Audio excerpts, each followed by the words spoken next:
სიძესა და სიმამრ შორის დაწყებული სიტყვიერი შელაპარაკება სისხლიან ანგარიშწორებაში გადაიზარდა. 63 წლის თემურ მახარაშვილი საკუთარ სახლში სიძემ სასტიკად მოკლა. უსინათლო კაცს დანით 7 ჭრილობა მიაყენა, 1 ყელის არეში. ადგილზე მეზობლებმა სასწრაფო დახმარების მანქანა გამოიძახეს, თუმცა მამაკაცი მედიკოსების მისვლამდე საკუთარ სახლში სისხლისგან დაიცალა.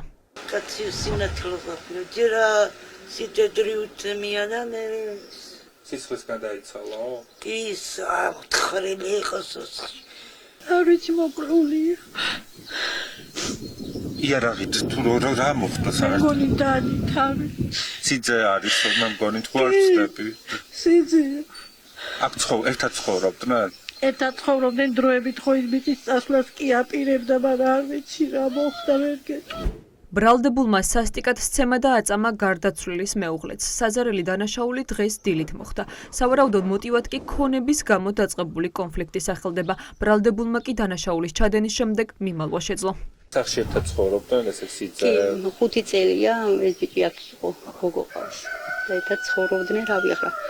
შიგნით არ ვიცით რა ხდებოდა, ვერადროს არაფერი ისეთ მეტი არ გაგული არადროს არც ერთ მეზობელს მეუღლე ძალიანაც მე და გადაყვანილია რეფერალურ სამანტყოფოში ხავთ გადაყვანილი მეუღლეც.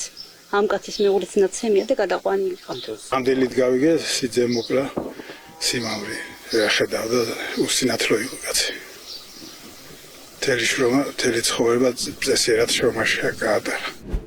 ქალი, რომელსაც სიძე ფიზიკურად გაუსწორდა, ამ დრომდე კლინიკაში ექიმების მეთვალყურეობის ქვეშ რჩება.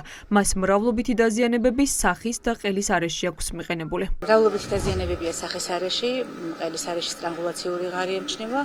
ამ წუთში კვლევის პროცესია, რაკეთ დამატებითი კვლევები მიმდინარეობს, ამ წუთში კარტი კვლევებით დაზიანებები ჯერჯერობით ნანახი არ იქნა, მაგრამ დინამიკაში დაკვირვება ჭირდება, რა ძვლების დაზიანება არ არის, მაგრამ მსუბუქად გულისება და რაღაც სიმპტომები რჩება. 2 დღე საჭიროება მეთვალყურეობის ქვეშ დატოვება, თუმცა თვითონ უარსაც ხადებს, მაგრამ ნახოთ, თუ გადაწყვეტილებას მიიღებს, მხოლოდ ხელწერის საფუძველზე დატოვებს კლინიკას.